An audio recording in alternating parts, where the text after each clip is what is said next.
Hello students, આની પહેલાંના લેક્ચરમાં આપણે ઝડપ, સરેરાશ ઝડપ, અચળ ઝડપ, વેગ, સરેરાશ વેગ અને અચળ વેગ વિશે વાત કરી. હવે આપણને ખબર છે કે જ્યારે કોઈ પદાર્થ ગતિમાં હોય ત્યારે સમય સાથે કેટલી ઝડપથી તેનું સ્થાન બદલાશે અને કઈ દિશામાં બદલાશે તે જાણવા માટે સરેરાશ ઝડપ અને સરેરાશ વેગને વ્યાખ્યાયિત કરવામાં આવે છે. તો પરીક્ષામાં આપણને આવો ક્વેશ્ચન પૂછી શકાય: સરેરાશ ઝડપ સમજાવો કે સરેરાશ વેગ સમજાવો. તો મેં આની પહેલાંના લેક્ચરમાં જે સરેરાશ ઝડપનો બાયોડેટા લખાયો છે કે સરેરાશ વેગનો બાયોડેટા લખાયો છે એ તમારે પરીક્ષામાં લખી નાખવાનો. ઓકે, આજના લેક્ચરમાં આપણે સરેરાશ ઝડપ શોધવાની અલગ અલગ રીતો જોઈશું. એમાં પહેલી જે મેથડ છે એ છે અસમાન અંતર. તો એનું મેં ટાઇટલ આવું આપ્યું છે કે કોઈ એક વાહન જુદી જુદી ઝડપથી જુદા જુદા અંતરો એક જ દિશામાં કાપે છે. મેઇન આપણા માટે આ વસ્તુ અગત્યની છે. જુદા જુદા અંતરો એક જ દિશામાં કાપે છે. તો વાહનની સરેરાશ ઝડપનું સૂત્ર શું થાય તે આપણે શોધવાનું છે. આપણે વ્યાપક વાત કરીશું, એટલે કે આપણે સૂત્ર મેળવીશું. એ સૂત્રનો ઉપયોગ કરીને આપણે એમસીક્યુના જવાબ મેળવીશું. હવે સરેરાશ ઝડપ એટલે આપણને ખબર છે પદાર્થે કાપેલું કુલ અંતર અને તે માટે લાગતો કુલ સમય. તો આ પ્રકારના જે એમસીક્યુ હોય એમાં તમને બે જ વસ્તુ આપેલી હોય. કાં તો તમને ઝડપ અને અંતર આપેલું હોય, કાં તો તમને અંતર અને સમય આપેલું હોય, કાં તો તમને સમય અને ઝડપ આપેલું હોય. એટલે ઝડપ, અંતર, સમય ત્રણમાંથી બે જ વસ્તુ આપેલી હોય. હવે અહીંયા તમે જુઓ, આપણી જોડે કઈ બે વસ્તુ છે? તો અહીંયા ઝડપ છે અને અંતર છે. તો આપણે આ બે વસ્તુનો ઉપયોગ કરીએ. હું પહેલા ઝડપ લઈ લઉં, પછી અંતર અને સમય. હું એવું ધારી લઉં કે ધારો કે વાહન v1 જેટલી ઝડપથી d1 અંતર કાપે છે અને આ માટે વાહનને t1 જેટલો સમય લાગે છે. હવે મેં તમને સૂત્ર યાદ રાખવાનું કીધું છે, v is equal to d by t. તો ટી ને કરતા બનાવું તો ટી ઇઝ ઇક્વલ ટુ શું થાય? d બાય v થાય. તો અહીંયા t1 ઇઝ ઇક્વલ ટુ શું લખાય? તો t1 ઇઝ ઇક્વલ ટુ લખાય d1 બાય v1. ખ્યાલ આવે છે ને ભાઈ? આ સમીકરણ v is equal to d by t, એમાં આપણે ટી ને કરતા બનાવીએ તો ટી ઇઝ ઇક્વલ ટુ થાય d બાય v થાય. હવે ધારો કે વાહન v2 ઝડપથી d2 અંતર કાપે છે અને આ માટે એને t2 જેટલો સમય લાગે. તો t2 બરાબર શું લખાય? d2 બાય v2 લખાય. ઓકે,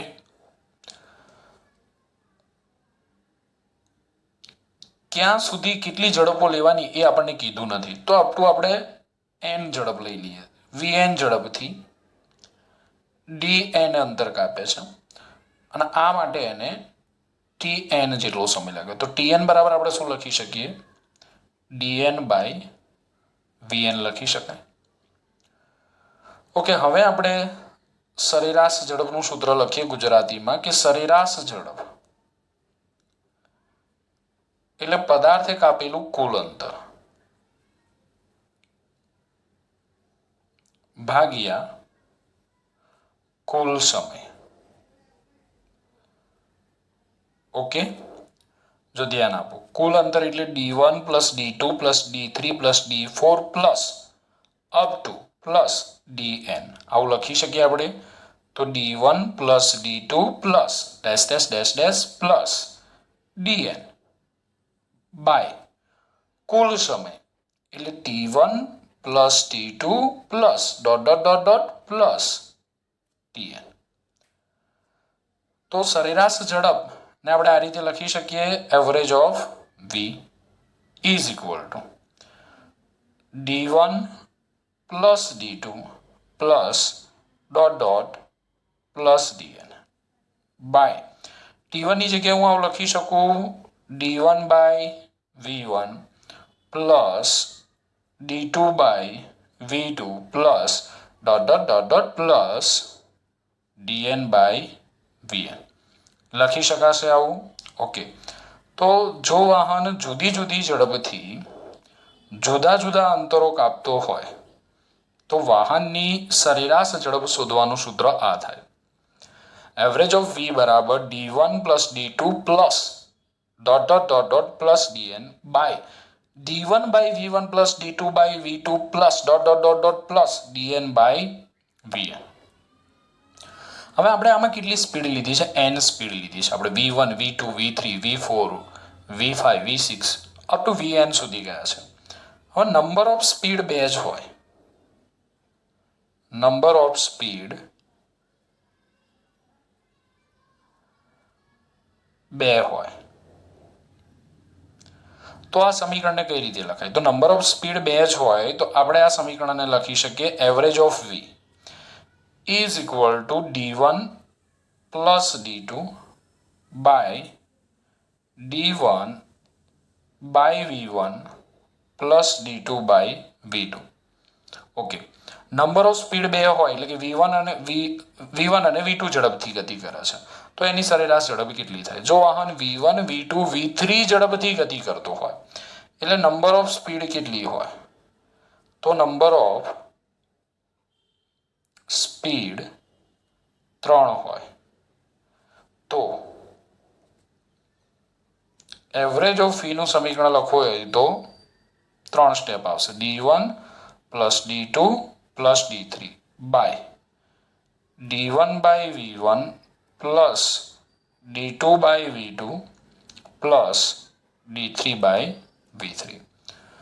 હવે નંબર ઓફ સ્પીડ 4 હોય તો સમીકરણ કઈ રીતે લખાય? તો average of v is equal to d1 plus d2 plus d3 plus d4 by d1 by v1 plus d2 by v2 plus d3 by v3 plus d4 by v4 આપણે લખી શકીએ.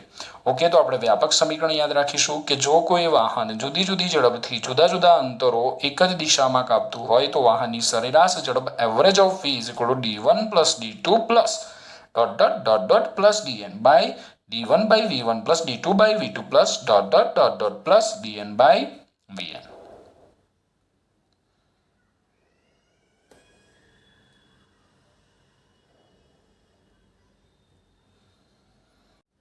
હવે આપણે મેથડ નંબર 2 જોઈએ, સમાન અંતર. મેં title એવું આપેલું છે કે જો કોઈ વાહન બે જુદી જુદી ઝડપો v1 અને v2 થી સમાન અંતરો કાપે તો સરેરાશ ઝડપ શું થાય? મેથડ નંબર 1 ની અંદર આપણે અસમાન અંતર માટે સરેરાશ ઝડપનું સૂત્ર મેળવ્યું. n ઝડપ માટે, 2 ઝડપ માટે અને 3 ઝડપ માટે. તો અહીંયા જે 2 ઝડપ માટેનું જે સૂત્ર છે એનો આપણે ઉપયોગ કરીએ તો નંબર ઓફ સ્પીડ 2 હોય તો આપણે સમીકરણ શું લખી શકીએ? Average of v is equal to સરેરાશ ઝડપ average of v is equal to d1 plus d2 by d1 by v1 plus d2 by v2 લખી શકીએ. હવે અહીંયા આપણને કીધું છે કે d1 is equal two d2 is equal to d.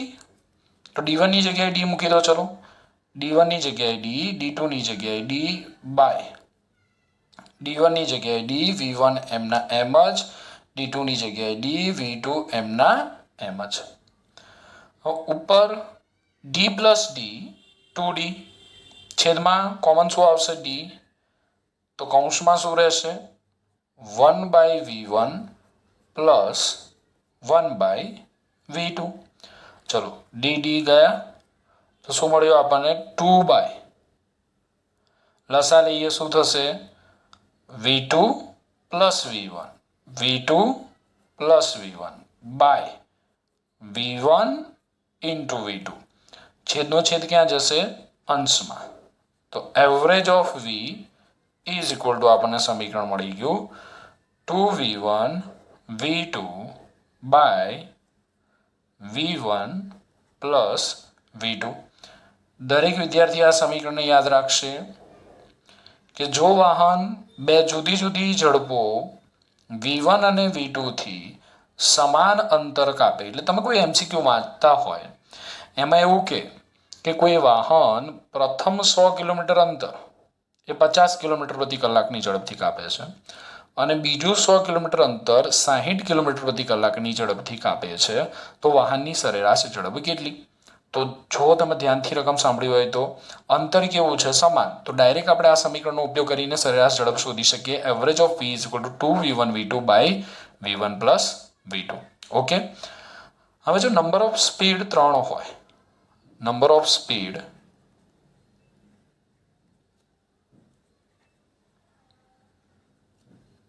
હોય તો સમીકરણ શું બને? તો એના માટે આપણે આપણું સમીકરણ મેળવ્યું હતું. Average of v is equal to d1 plus d2 plus d3 by d1 by v1 plus d2 by v2 plus d3 by v3. ચલો d1 d2 d3 બરાબર તો આપણે શું લઈશું? d. તો d plus d by d by v1 plus d by v2 plus d by v3. તો average of v d plus d કેટલા થશે? 3d થશે બાય છેદમાંથી કોમન શું નીકળશે? d. તો કૌંસમાં 1 by v1 plus 1 by v2 plus 1 by v3. ચલો dd cut 3. Okay. હવે લસા શું આવશે? 1 by v1 plus 1 by v2 plus 1 by v3. તો લસા આવશે v1 v2 v3. એટલે તમારે દરેક પદને શેના વડે ગુણવા પડશે? v1 v2 v3. 1 by v1 ગુણ્યા v1 v2 v3. તો અહીંયા તમને મળશે v2 v3 plus 1 by v2 ગુણ્યા v1 v2 v3. તો અહીંયા મળશે v1 v3. ત્રીજું પદ 1 બાય v3 ગુણ્યા v1 v2 v3. તો અહીંયા તમને મળશે v1 v2 અને બાય ટોટલ હશે આપણને કેટલો મળ્યો? તો v1 v2 v3. છેદનો છેદ ક્યાં જશે? અંશમાં જશે.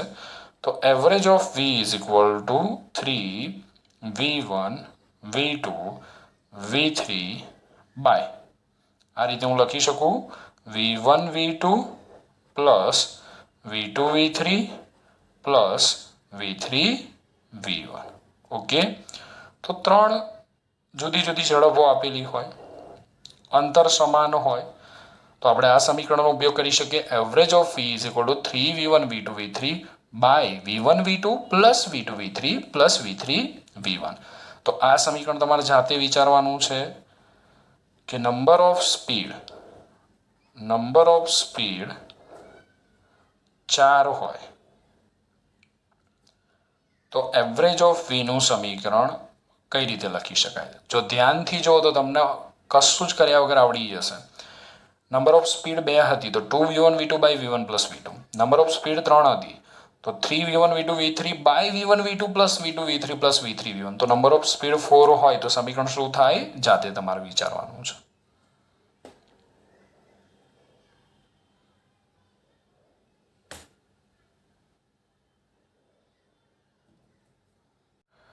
મેથડ 3 અસમાન સમય. ધારો કે કોઈ એક વાહન જુદા જુદા સમયમાં જુદી જુદી ઝડપથી ગતિ કરે તો વાહનની સરેરાશ ઝડપ શોધો. ઓકે. આનું પણ આપણે વ્યાપક સમીકરણ મેળવી લઈએ. સમય, ઝડપ, અંતર. ધારો કે કોઈ વાહન t1 સમયમાં v1 જેટલી ઝડપથી ગતિ કરે છે અને આ સમયમાં એને કાપેલું અંતર d1 છે. તો આપણને ખબર છે ને કે v is equal to d by t. તો d બરાબર શું થાય? vt થાય. તો d1 બરાબર આપણે શું લખી શકીએ? અહીંયા v1 t1. ધારો કે t2 સમયમાં v2 જેટલી ઝડપથી ગતિ કરે છે અને આ સમયમાં કાપેલું અંતર d2. તો d2 બરાબર શું થશે? v2 into t2.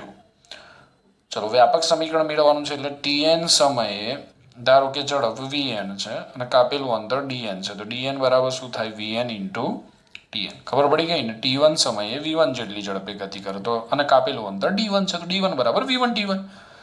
t2 સમયે v2 જેટલી ઝડપથી ગતિ કરે છે અને કાપેલું અંતર d2. તો d2 બરાબર v2 t2. ઓકે. મેં તમને કીધું હતું કોઈ પણ 2 વસ્તુ આપેલી હોય, જો અહીંયા ઝડપ આપેલી છે, જુદા જુદા સમયમાં જુદી જુદી ઝડપ અને સમય આપેલું છે, અંતર આપણે ધારી લીધું. તો અમે સરેરાશ ઝડપ બરાબર શું થાય? કુલ અંતર ભાગ્યા કુલ સમય. તો કુલ અંતર એટલે d1 plus d2 plus dot dot dot plus dn. Total time એટલે t1 plus t2 plus dot dot dot plus tn. તો average of v is equal two શું લખાશે? d1 ની જગ્યાએ આપણે શું લખી શકીએ? v1 t1 plus v2 t2 plus dot dot dot plus vn tn by t1 plus t2 plus dot dot dot dot plus tn. Okay, આ લખી શકીએ આપણે.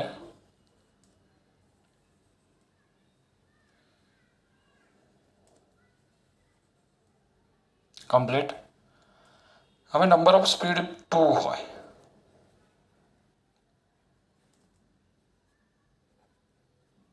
Speed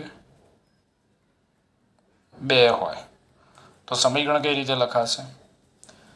average of v is equal to v1 t1 plus v2 t2 by t1 plus t2. ચલો, number of speed 3 હોય તો સમીકરણ કઈ રીતે લખાશે? Average of v is equal to v1 t1 plus v2 t2 plus v3 t3 by t1 plus t2 plus t3. Okay. Method 4, સમાન સમય. કોઈ એક વાહન t1 સમયે v1 જેટલી ઝડપથી અને t2 સમયે v2 જેટલી ઝડપથી ગતિ કરે તો આ વાહનની સરેરાશ ઝડપ શું થાય? એનું સૂત્ર મેળવવું છે. ઓકે, તો આપણે નંબર ઓફ સ્પીડ 2 માટે એક સમીકરણ મેળવ્યું. Average of v is equal to v1 t1 plus v2 t2 by t1 plus t2. Method છે આપણી સમાન સમય, સેમ ટાઈમ. તો આપણે t1 is equal two t2 બરાબર t ધારી લઈએ. ઓકે, તો average of v is equal to v1 t plus v2 t by t plus t. t ને કોમન લઈ લઈએ આપણે, તો v1 plus v2 by 2t, t cut. તો average of v is equal to આપણને મળશે v1 plus v2 by 2. Okay, number of speed 3 માટે આપણે લખવું હોય તો લખી શકીએ. Average of v is equal to v1 plus v2 plus v3 by 3. Okay, તો આમ આપણે સરેરાશ ઝડપ શોધવા માટેની 4 અલગ અલગ મેથડો જોઈ. દરેક મેથડની અંદર જો તમે ધ્યાન દોર્યું હોય તો વાહનની ઝડપ કેવી હતી? જુદી જુદી હતી. અને વાહનની ઝડપ જો જુદી જુદી હોય તો જ આપણે સરેરાશ ઝડપ શોધી શકીએ છીએ. ઓકે, તો 4 મેથડો યાદ રાખવાની છે. પહેલી, અસમાન અંતર માટે સરેરાશ ઝડપનું સૂત્ર શું થાય? બીજી, સમાન અંતર માટે સરેરાશ ઝડપનું સૂત્ર શું થાય? ત્રીજી, અસમાન સમય માટે સરેરાશ ઝડપનું સૂત્ર શું થાય? અને સમાન સમય માટે સરેરાશ ઝડપનું સૂત્ર શું થાય? હવે આપણે સરેરાશ ઝડપ અને સરેરાશ વેગ શોધવાના કેટલાક MCQ જોઈએ. પહેલો MCQ, એક કાર શરૂઆતનું 30 કિલોમીટર અંતર 60 કિલોમીટર પ્રતિ કલાક અને પછીનું 30 કિલોમીટર અંતર 90 કિલોમીટર પ્રતિ કલાકની નિયમિત ઝડપથી કાપે છે, તો તેની સરેરાશ ઝડપ શોધો. હવે મેં તમને સરેરાશ ઝડપ શોધવા માટેની 4 મેથડ ચલાવી. સમાન અંતર, અસમાન અંતર, સમાન સમય, અસમાન સમય. તમારે ગોતવાનું છે અહીંયા સમાન અંતર કે અસમાન અંતર, સમાન સમય કે અસમાન સમય. જો ધ્યાનથી જો, શરૂઆતનું 30 કિલોમીટર અંતર 60 કિલોમીટર પ્રતિ કલાકની ઝડપે કાપે છે. પછીનું 30 કિલોમીટર અંતર એ 90 કિલોમીટર પ્રતિ કલાકની ઝડપથી કાપે છે. હવે સરેરાશ ઝડપ શોધતા હોય ત્યારે ઝડપ તો જુદી જુદી જ હોય. તમારે ખાલી અંતર અને સમય જોવાનો છે. જુઓ, હવે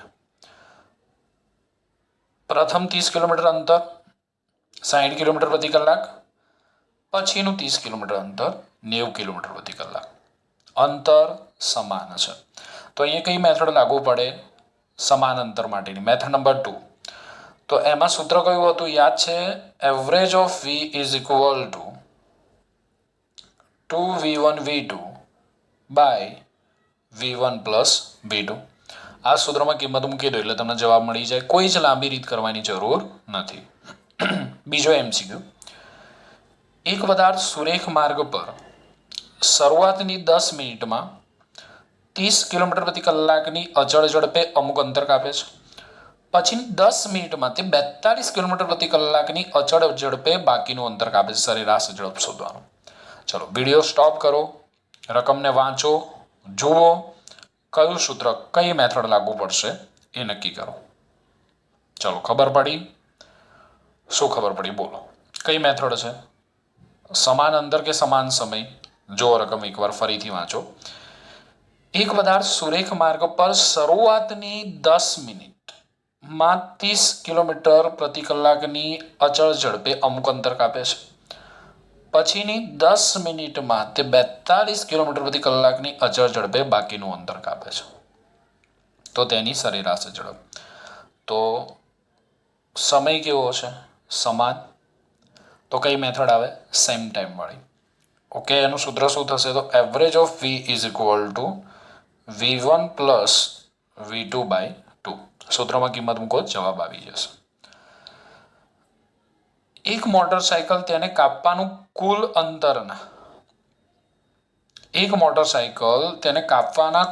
અંતરના 1/3 જેટલું અંતર 10 કિલોમીટર પ્રતિ કલાક, ત્યારબાદનું 1/3 અંતર 20 કિલોમીટર પ્રતિ કલાક અને બાકીનું 1/3 અંતર 30 કિલોમીટર પ્રતિ કલાકની ઝડપે કાપે છે. તો મોટરસાયકલની સરેરાશ ઝડપ. ઓકે, વિડીયો સ્ટોપ કરો. કઈ મેથડ લાગુ પડશે નક્કી કરો અને કયું સૂત્ર આવશે? 1 2 3. ઓકે, ધ્યાન અહીંયા. ચલો કુલ અંતર આપણે ધારી લઈએ કે ડી. એમાંનું d/3 જેટલું અંતર 10 કિલોમીટર પ્રતિ કલાક, બાકીનું d/3 જેટલું અંતર 20 કિલોમીટર પ્રતિ કલાક અને બાકીનું d/3 અંતર 30 કિલોમીટર પ્રતિ કલાકની ઝડપે કાપે છે. તો અહીંયા દરેક વખતે અંતર કેવું છે? સમાન. તો પછી સેમ ડિસ્ટન્સ. સૂત્ર કયું આવે? અહીંયા ઝડપ કેટલી છે? જો 1 2 3. તો નંબર ઓફ સ્પીડ 3 વાળું સૂત્ર. Average of v is equal to 3v1 v2 v3 by v1 v2 plus v2 v3 plus v3 v1 સમીકરણ આવશે. ઓકે, આ સમીકરણમાં કિંમત મૂકીને જુઓ શું જવાબ આવે છે. ચોથો MCQ. એક કાર 1000 મીટરનું અંતર કાપે છે. એક કાર છે જે 1000 મીટરનું અંતર કાપે છે. પ્રથમ અડધું અંતર 1000 મીટરમાંથી પ્રથમ અડધું એટલે 500 મીટર અંતર 40 કિલોમીટર પ્રતિ કલાકની ઝડપે કાપે છે. બાકીનું અડધું અંતર v જેટલી ઝડપથી કાપે છે. બાકીનું અડધું એટલે બીજું 500 મીટર અંતર v જેટલી ઝડપથી કાપે. તો તેની સરેરાશ ઝડપ 48 કિલોમીટર પ્રતિ કલાક હોય તો v બરાબર ખાલી જગ્યા કિલોમીટર પ્રતિ કલાક. ચલો વિડીયો સ્ટોપ, નક્કી કરો કયું મેથડ, કયું સૂત્ર? 1 2 3. ઓકે, નક્કી કર્યું? અહીંયા ધ્યાન આપો. જો પ્રથમ અડધું અંતર 40 કિલોમીટર પ્રતિ કલાકની ઝડપે, બાકીનું અડધું અંતર v જેટલી ઝડપથી. ઓકે, તો સેમ ડિસ્ટન્સ, અંતર સમાન છે. અહીંયા આપણે સરેરાશ ઝડપ આપી દીધી છે અને v શોધવાને કીધા છે. તો આ દાખલાની અંદર શું છે ખબર પડી કે ના પડી? જો ધ્યાન આપો. એવરેજ ઓફ v આપણને આપી દીધા છે 48 કિલોમીટર પર અવર. v1 છે આપણી જોડે 40 કિલોમીટર પર અવર અને v2 બરાબર v આપણે શોધવાના છે. Same distance. મેથડ કઈ આવે? નંબર ઓફ સ્પીડ કેટલી છે? 2, 40 અને v. તો સૂત્ર 2v1 v2 by v1 plus v2 આવશે. સૂત્રમાં કિંમત મૂકો. એવરેજ ઓફ v બરાબર 48, 2 v1 બરાબર 40, v2 બરાબર v, v1 બરાબર 40, v2 બરાબર v. સાદુરૂપ આપો અને જવાબ લાવો. ઓકે, ચલો હવે પાંચમો MCQ જોઈએ. એક કણ દક્ષિણમાં 4 મીટર જેટલી ગતિ કરે છે, ત્યારબાદ તે પશ્ચિમમાં 3 મીટર જેટલી ગતિ કરે છે. આ માટે 2 સેકન્ડનો સમય લે છે. તો સરેરાશ ઝડપ અને સરેરાશ વેગ વચ્ચેનો ગુણોત્તર શોધો. આવા MCQ મેં તમને કરાયેલા છે. અહીંયા તમને સરેરાશ ઝડપ અને સરેરાશ વેગનો ગુણોત્તર શોધવાનું કીધો છે, અને મેં તમને સમજાવ્યું કે સરેરાશ ઝડપ અને સરેરાશ વેગનો ગુણોત્તર કોના જેટલો થાય? તો પથ લંબાઈ અને સ્થાનાંતરના ગુણોત્તર જેટલો થાય. એટલે તમે પથ લંબાઈ અને સ્થાનાંતરનો ગુણોત્તર લઈ લો તો એ ગુણોત્તર તમને સરેરાશ ઝડપ અને સરેરાશ વેગના ગુણોત્તર જેટલો જ મળે. એટલે આપણે સરેરાશ ઝડપ અને સરેરાશ વેગના બદલે કોનો ગુણોત્તર લઈશું? પથ લંબાઈ અને સ્થાનાંતરનો ગુણોત્તર લઈશું. આમાંથી કોઈ એક જવાબ તમારે નક્કી કરવાનો છે. છઠ્ઠો MCQ જોઈએ. એક ખેલાડી 20 સેકન્ડમાં 10 મીટર ત્રિજ્યાના વર્તુળાકાર માર્ગ પર 20 સેકન્ડમાં 10 મીટર ત્રિજ્યાના વર્તુળાકાર માર્ગ પર એક ભ્રમણ કરે છે. ઓકે, ત્રિજ્યા કેટલી આપી છે આપણને? 10 મીટર ત્રિજ્યા આપી છે. હવે એક પરિભ્રમણ પૂરું કરવા માટે એને કેટલો સમય લાગે છે? 20 સેકન્ડ. તો હું અહીંયા સમય લઈ લઉં, અહીંયા પરિભ્રમણ લઈ લઉં. ઓકે, 20 સેકન્ડમાં 10 મીટર ત્રિજ્યાના વર્તુળાકાર માર્ગ પર એક ભ્રમણ કરે છે. ઓકે, સમય કેટલો? 20 સેકન્ડ. પરિભ્રમણ 1. તો 30 સેકન્ડના અંતે તેની સરેરાશ ઝડપ અને સરેરાશ વેગ શોધો. 30 સેકન્ડના અંતે તેની સરેરાશ ઝડપ અને સરેરાશ વેગ આપણને શોધવાના કીધા છે. તો સરેરાશ ઝડપ એટલે પથ લંબાઈ ભાગ્યા સમયગાળો, અને સરેરાશ વેગ એટલે સ્થાનાંતર ભાગ્યા સમયગાળો. તો 20 સેકન્ડમાં જો આ ખેલાડી એક પરિભ્રમણ કરતો હોય તો પહેલો પ્રશ્ન આપણને થવો જોઈએ કે ભાઈ 30 સેકન્ડમાં એ કેટલા પરિભ્રમણ કરતો હશે? તો આપણે આ રીતે શોધી શકીએ. 30 ગુણ્યા 1 ભાગ્યા 20. તો 30 સેકન્ડમાં ખેલાડી કેટલા પરિભ્રમણ કરે છે? દોઢ પરિભ્રમણ કરે છે. ઓકે, ધારો કે અહીંથી એ બિંદુથી ગતિની શરૂઆત કરે છે, ફરી પાછો એ બિંદુ પાસે આવે એટલે એક પરિભ્રમણ થાય, અને બીજું અડધું એટલે એ અહીંયા હશે 30 સેકન્ડને અંતે. એક આખું પરિભ્રમણ ને બીજું અડધું પરિભ્રમણ બે બિંદુ પાસે હશે. હવે પહેલા આપણે સરેરાશ ઝડપ શોધીએ તો પથ લંબાઈ શોધી લઈએ. પથ લંબાઈ એટલે કાપેલું અંતર, બરોબર. તો એક પરિભ્રમણ કરે તો કાપેલું અંતર કેટલું થાય? બોલો ચલો. મેં યાદ રાખવાનું કીધું હતું, પરિભ્રમણ અંતર. એક પરિભ્રમણ પૂરું કરે તો કાપેલું અંતર કેટલું થાય? 2πr. તો દોઢ પરિભ્રમણ પૂરા કરે, 30 સેકન્ડમાં દોઢ પરિભ્રમણ કરે છે ને, એ દરમિયાન કાપેલું અંતર કેટલું? એને આપણે પથ લંબાઈ કહી દઈએ. કહી દો સાહેબ. કાપેલું કુલ અંતર એટલે પથ લંબાઈ. તો 1.5 ગુણ્યા 2πr એટલે કેટલા થશે? 3πr થશે. ઓકે, ખબર પડી કે ના પડી? આમાં 3πr થશે ને. હવે r કેટલા છે? 10 છે. તો 3π ગુણ્યા 10 એટલે આપણને 30π. એકમ શેમાં લઈએ? મીટરમાં લઈએ. હવે સરેરાશ ઝડપ એટલે પથ લંબાઈ ભાગ્યા સમયગાળો. ઓકે, પથ લંબાઈ કેટલી? 30π. સમયગાળો કેટલો? 30 સેકન્ડ. ઓકે, તો 30 ગયા. સરેરાશ ઝડપ આપણને મળશે પાઈ મીટર પર સેકન્ડ. હવે આપણે શોધવું છે સરેરાશ વેગ. તો સરેરાશ વેગ એટલે સ્થાનાંતર ભાગ્યા સમયગાળો. હવે એક પરિભ્રમણ પૂરું કરે એટલે ફરી પાછું એ બિંદુ પાસે આવે, અડધું પરિભ્રમણ પૂરું કરે એટલે બી પાસે આવે છે. તો સ્થાનાંતર એટલે શું થશે?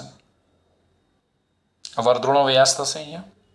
તો અહીંયા આપણે કહી શકીએ કે સ્થાનાંતર એ વર્તુળના વ્યાસ જેટલું એટલે 2r જેટલું હશે. તો 2r કેટલા છે? તો વર્તુળની ત્રિજ્યા છે 10 મીટર. 2 × 10 એટલે સ્થાનાંતર આપણને મળશે 20 મીટર. તો 20/30. ઓકે, તો સરેરાશ વેગ 20/30 કરી નાખો, અથવા હું આવું જ લખું છું 2/3 મીટર/સેકન્ડ. ઓકે, સારો MCQ છે, જાતે તમારે પ્રેક્ટિસ કરવાની છે. મેં અહીંયા ગણી લીધો છે 2/3 મીટર/સેકન્ડ. ઓકે, સ્ક્રીનશોટ લેવો હોય તો ફટાફટ લઈ લો.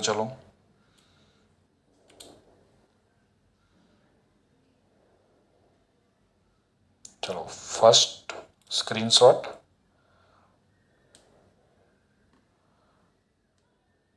Second screenshot. 7મો MCQ જોઈએ. એક પદાર્થ 3 મીટર ત્રિજ્યાના વર્તુળાકાર પથ પર 1 મિનિટમાં 120 ડિગ્રીનું કોણીય સ્થાનાંતર કરે છે. ત્રિજ્યા આપેલી છે આપણને r = 3 મીટર. થીટા આપણને આપેલો છે 120 ડિગ્રી. સમય લઈ લઈએ અથવા સમયગાળો લઈ લઈએ. ડેલ્ટા ટી આપણને આપેલો છે 1 મિનિટ. 1 મિનિટ એટલે કેટલી સેકન્ડ? 60 સેકન્ડ. આપણને સરેરાશ ઝડપ અને સરેરાશ વેગ શોધવાનું કીધું છે. તો સરેરાશ ઝડપ શોધવી હોય તો પહેલાં આપણે શું શોધવી પડશે? પથ લંબાઈ. તો પથ લંબાઈ, ઓકે, બોલો, પથ લંબાઈ શોધવા માટે કયું સૂત્ર વાપરીશું? કોઈ પણ થીટા એંગલ માટે મેં પથ લંબાઈ શોધવા માટેનું આ સૂત્ર આપ્યું, θ/360 ડિગ્રી ગુણ્યા 2πr. થીટા કેટલા? 120 ડિગ્રી ભાગ્યા 360 ડિગ્રી ગુણ્યા 2πr. 0 0 ગયા, 12 × 36. તો પથ લંબાઈ આપણને મળશે 2πr/3. ઓકે, કિંમતો મૂકી દઈએ. 2 × 3.14, r કેટલા? 3/3. પાઈ ના મૂક્યા હોત તો એ ચાલે, પાઈમાં આપણે જવાબ લાવત. Okay, 6.28 metre. હવે આપણે સરેરાશ ઝડપ શોધી નાખીએ. તો સરેરાશ ઝડપ એટલે પથ લંબાઈ ભાગ્યા સમય કે સમયગાળો, બંને એક જ છે અહીંયા. પથ લંબાઈ 6.28, સમયગાળો 1 મિનિટ એટલે 60 સેકન્ડ. ભાગાકાર કરો, કેટલો જવાબ આવે છે? જો કેલ્સી હાથમાં લો, 0.104 મીટર/સેકન્ડ. ઓકે, મિનિટને સેકન્ડમાં ફેરવાનું નહીં ભૂલવાનું. હવે સરેરાશ વેગ શોધવા માટે આપણે પહેલાં શું શોધવું પડશે? સ્થાનાંતર. તો સ્થાનાંતર શોધવા માટેનું મેં એક સૂત્ર આપ્યું તમને, થીટા કોણ માટે 2r sin θ/2. ઓકે, કિંમત મૂકી દઈએ 2r sin 120/2. તો 2r sin 60. બોલો, sin 60ની વેલ્યુ યાદ છે? તૈયાર કરી છે કે નથી કરી? sin 60 = √3/2. તો 2r ગુણ્યા √3/2. 2 કટ, તો સ્થાનાંતર √3r. આરની કિંમત મૂકી દો. r કેટલા છે? 3 મીટર. તો 3√3 મીટર સ્થાનાંતર. હવે આપણે સરેરાશ વેગ શોધીએ. તો સરેરાશ વેગ એટલે સ્થાનાંતર ભાગ્યા સમયગાળો. સ્થાનાંતર કેટલું? 3√3. સમયગાળો કેટલો? 60. ભાગાકાર કરી જુઓ. ચલો કેટલો આન્સર આવે છે? 0.0 0.08666 મીટર પર સેકન્ડ. ઓકે, તો સરેરાશ ઝડપ અને સરેરાશ વેગ શોધવો હોય તો આપણે પથ લંબાઈ અને સ્થાનાંતર પહેલાં શોધવા પડે. એટલે પથ લંબાઈ અને સ્થાનાંતર શોધતા આવડે તો તમને સરેરાશ ઝડપ અને સરેરાશ વેગ શોધતા આવડે. એટલે પથ લંબાઈ અને સ્થાનાંતરના જેટલા લેક્ચર છે ફરીથી જોવાના જો ના આવડે તો. હવે આપણે એક અલગ પ્રકારનો MCQ જોઈએ. એક પરિમાણમાં ગતિ કરતી વસ્તુ માટે સ્થાન સૂત્ર x of t બરાબર 40² + 9 મીટર વડે આપી શકાય છે. હવે પહેલા તો આનો અર્થ સમજી લો. x of t આનો અર્થ એવો થાય, અને વંચાય આ રીતે x of t, અને આનો અર્થ એવો થાય કે x એ t પર આધારિત છે. x એ t પર આધારિત છે, અને એવું ત્યારે જ કહી શકાય જ્યારે x ના સમીકરણમાં t આવતો હોય તો જ આપણે અહીંયા x of t લખી શકીએ. જો આ સમીકરણમાં t ના આવતો હોય તો આપણે x of t લખી શકાય નહીં. એટલે આપણે કહી શકીએ કે અહીંયા પદાર્થનું સ્થાન, વસ્તુનું સ્થાન સમય પર આધારિત છે. જેમ સમય બદલાશે તેમ તેમ પદાર્થનું સ્થાન બદલાશે. ઓકે, તો ખ્યાલ આવી ગયો. x of t એટલે શું થાય કે x એ સમય પર આધારિત છે તેમ કહેવાય, અને જેમ જેમ સમય બદલાશે તેમ તેમ પદાર્થનું સ્થાન બદલાશે. ઓકે, હવે આપણને અહીંયા એવું કીધું છે કે t બરાબર 0 થી t બરાબર 2 સેકન્ડ દરમિયાન સરેરાશ વેગ શોધો. t બરાબર 0 થી t બરાબર 2 સેકન્ડ દરમિયાન સરેરાશ વેગ શોધો. તો સરેરાશ વેગનું સૂત્ર શું હતું? તો સરેરાશ વેગ એવરેજ ઓફ v સ્થાનાંતર, કુલ સ્થાનાંતર, એટલે delta x by delta t. હવે આપણને ખબર છે કે ડેલ્ટા x બરાબર આપણે લખતા હતા x2 - x1 બાય અહીંયા તો ડેલ્ટા t એટલે t બરાબર 0 થી t બરાબર 2, એટલે ડેલ્ટા 2 તો આપણને કેટલા મળવાના છે? ડેલ્ટા t તો આપણને કેટલા મળવાના? 2 સેકન્ડ જ મળવાના છે ને. અથવા હું અહીંયા લખું, ચલો પહેલો દાખલો છે t2 - t1, પછી તો આપણે ડાયરેક્ટ લખી નાખીશું. હવે x1 એ પ્રારંભિક સ્થાન છે, x2 એ અંતિમ સ્થાન છે.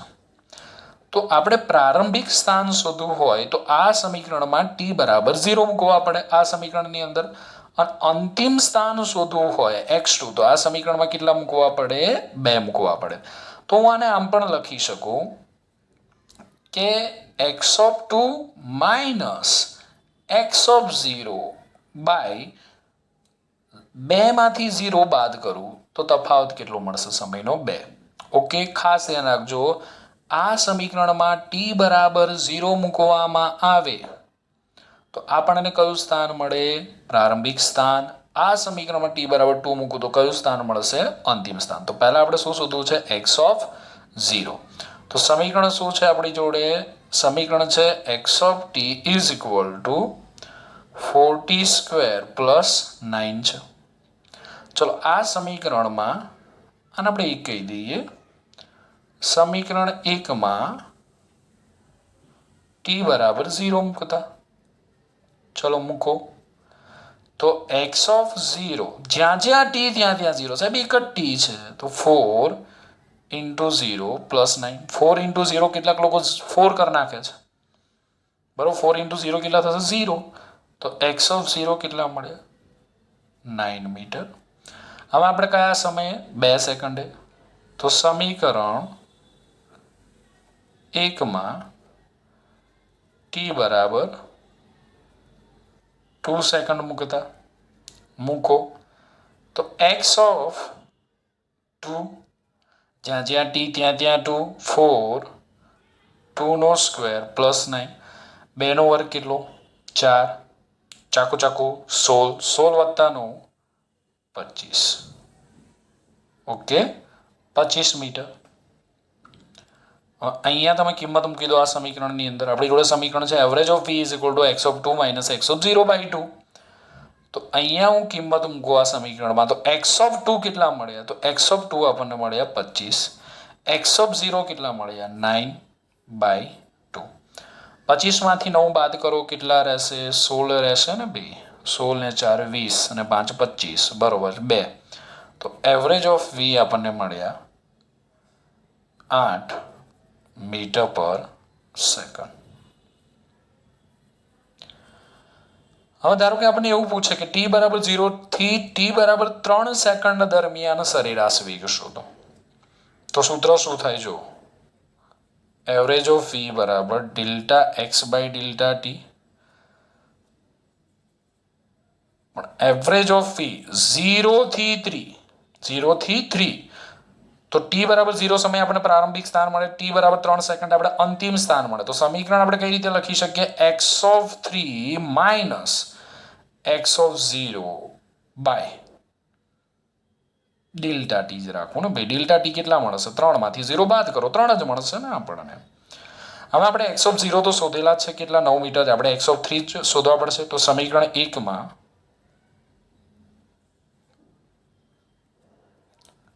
t બરાબર 3 સેકન્ડ મૂકતા ક્યાં ગયું સમીકરણ? આ રહ્યું ભાઈ. આ સમીકરણમાં બધી કિંમતો મૂકો છો. કેટલાક તો ગોતતા હશે કે સાહેબ કયા સમીકરણમાં કિંમતો મૂકે છે. તો x of 3 is equal two 4t square 3 square plus 9. તો 3 નો વર્ગ 9 ચોક 36, 36 ને 9 45 થશે ને ભાઈ. x of 3 45 metre. ઓકે. હવે આપણું સમીકરણ ક્યાં ગયું? આ રહ્યું. Average of v is equal to x of 3 minus x of 0 by delta t. તો average of v x of 3 કેટલા? 45. x ઓફ 0 કેટલા? ક્યાં ગયા? x ઓફ 0 આ રહ્યા 9 ભાગ્યા ડેલ્ટા ટી એટલે કેટલા? 3. તો એવરેજ ઓફ v 45 માંથી 9 બાદ કરવાના હતા તો 36 જ મળે ને ભાઈ. 3 નો વર્ગ 9 બસ 36 ભાગ્યા 3. તો કેટલી મળશે સરેરાશ? કેટલો મળશે સરેરાશ વેગ? 12 મીટર પર સેકન્ડ. સ્ક્રીનશોટ લઈ લો ફટાફટ. ચલો, એક જ સ્ક્રીનશોટની અંદર વધુ આવી જશે. આગળનો એમસીક્યુ જોઈએ. કોઈ એક ગતિમાન પદાર્થનું સ્થાનાંતર સમય સાથે નીચેના સૂત્રથી બદલાય છે. x બરાબર tq plus 4t square minus 2t plus 5 metre. તો આપણે કીધું t બરાબર 0 થી t બરાબર 4 સેકન્ડના સમયગાળામાં પદાર્થનો સરેરાશ વેગ શોધો. ઓકે. તો સરેરાશ વેગનું સૂત્ર શું થાય? તો સરેરાશ વેગ average of v is equal to delta x by delta t. ચલો, આ સમીકરણમાં આપણે t બરાબર 0 મૂકીશું એટલે પદાર્થનું પ્રારંભિક સ્થાન મળશે. t બરાબર 4 સેકન્ડ મૂકીશું એટલે પદાર્થનું અંતિમ સ્થાન મળશે. તો આ સમીકરણને આપણે કઈ રીતે લખી શકીએ? આ સમીકરણ આ રીતે લખી શકીએ. Average of v is equal two અંતિમ સ્થાન કયા સમયે મળશે? 4 સેકન્ડ એટલે x ઓફ 4. પ્રારંભિક સ્થાન કયા સમયે મળશે? 0 સેકન્ડ એટલે આપણે આવું લખી શકીએ x ઓફ 0 ભાગ્યા ડેલ્ટા ટી. ઓકે. અહીંયા ડેલ્ટા ટી 4 માંથી 0 બાદ કરો એટલે 4 જ મળશે. તો આપણે શું શોધવું પડશે? પહેલા x ઓફ 0 શોધવું પડશે. હવે આપણું સમીકરણ શું છે? જો x બરાબર T cube plus 4t square minus 2t plus 5. Okay. x of 0 શોધવા હોય તો આ સમીકરણની અંદર આપણે t બરાબર શું લેવું પડશે? 0. તો સમીકરણ 1 માં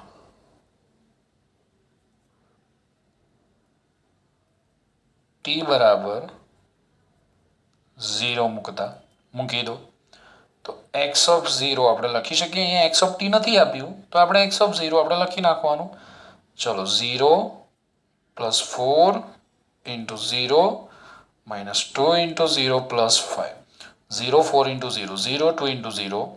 તો x ઓફ 0 કેટલા મળે આપણને? 5 મીટર. ઓકે.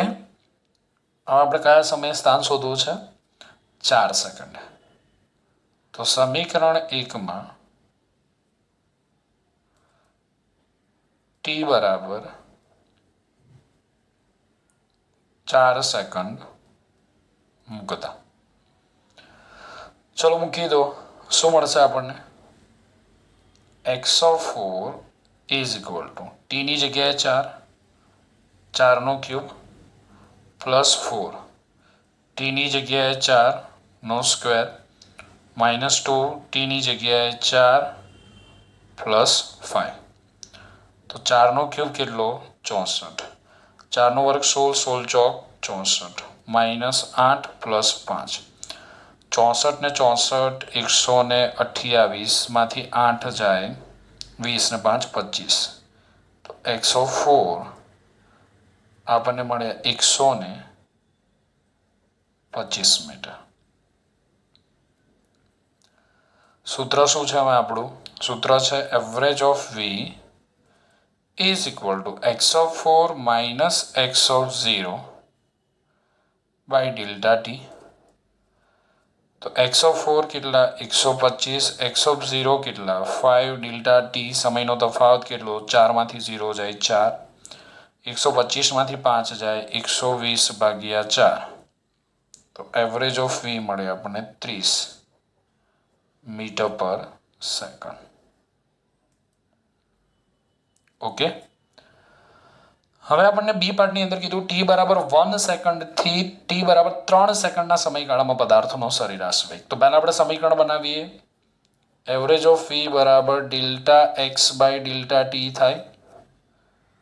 ઓકે, તો અહીંયા સમીકરણ શું બનશે એવરેજ ઓફ v t બરાબર 1 સેકન્ડ આપણને કયું મળશે પ્રારંભિક સ્થાન, t બરાબર 3 સેકન્ડ આપણને કયું સ્થાન મળશે અંતિમ સ્થાન મળશે. તો આપણે સમીકરણ શું લખી શકીએ સમીકરણ આવું લખી શકીએ અંતિમ સ્થાન એટલે x3 પ્રારંભિક સ્થાન એટલે x1 ભાગ્યા t2 - t1. તો અહીંયા જો સમયનો તફાવત લો તમે તો 3 - 1 થશે ભાઈ ડેલ્ટા ટી. ઓકે, તો હું અહીંયા લખું ચલો ખબર પડે t2 - t1. અત્યાર સુધી 0 હતો એટલે આપણે ડાયરેક્ટ લખી નાખતા હતા. ચલો હવે આપણે સમીકરણ એક ક્યાં ગયું આપણું x બરાબર t³ + 4t² -2t + 5 સમીકરણ 1. ચલો એકમાં કેટલા મૂકીએ પહેલા તો સમીકરણ 1માં t બરાબર 1 મૂકતા ચલો મૂકો તો x1 ઇઝ ઇક્વલ ટુ 1 નો ક્યુબ 4 ઇન્ટુ 1 નો સ્ક્વેર -2 ઇન્ટુ 1 + 5 તો શું મળશે 1 + 4 -2 + 5 4 + 5 9. ઓકે, 4 ને 5 5 ને 5 10 10માંથી 2 જાય એટલે કેટલા રહેશે 8. ઓકે, x1 મળી ગયા આપણને 8 મીટર. હવે સમીકરણ 1માં t બરાબર કેટલા 3 સેકન્ડ અહીંયા સેકન્ડ લખી નાખજો 3 સેકન્ડ t બરાબર 3 મૂકતા એટલે આપણને 3 સેકન્ડ કણનું સ્થાન મળી જાય. x3 is equal two t ની જગ્યાએ 3 3 નો ક્યુબ 4 3 નો સ્ક્વેર -2 3 + 5 ચલો 3 નો વર્ગ કેટલો 27 3 નો વર્ગ 9 ચોક 36. ઓકે, 2 તરી 6 વત્તા 5 36માંથી 6 જાય 30 બરોબર છે 30 ને 5 35 35 ને 7 35 ને 7 42 ને 10 52 ને 10 62 ચેક કરી લેજો ભાઈ ભૂલચૂક માફ કરજો 62 મીટર. ઓકે, ડાયરેક્ટ કઈ કરો 30 ને 27 57 57માં 5 ઉમેર તો 62 થઈ જશે ને. સૂત્ર આપણું કયું હતું average of v is equal to x3 - x1 by t2 - t1. x3 કેટલા મળ્યા 62 - 8 ભાગ્યા t2 કેટલા 3 - 1 62માંથી 2 જાય એટલે 60 60માંથી 6 જાય એટલે કેટલા 54 ભાગ્યા કેટલા 2 તો એવરેજ ઓફ v કેટલા મળશે 27 મીટર પર સેકન્ડ. ઓકે, સ્ક્રીનશોટ લઈ લો.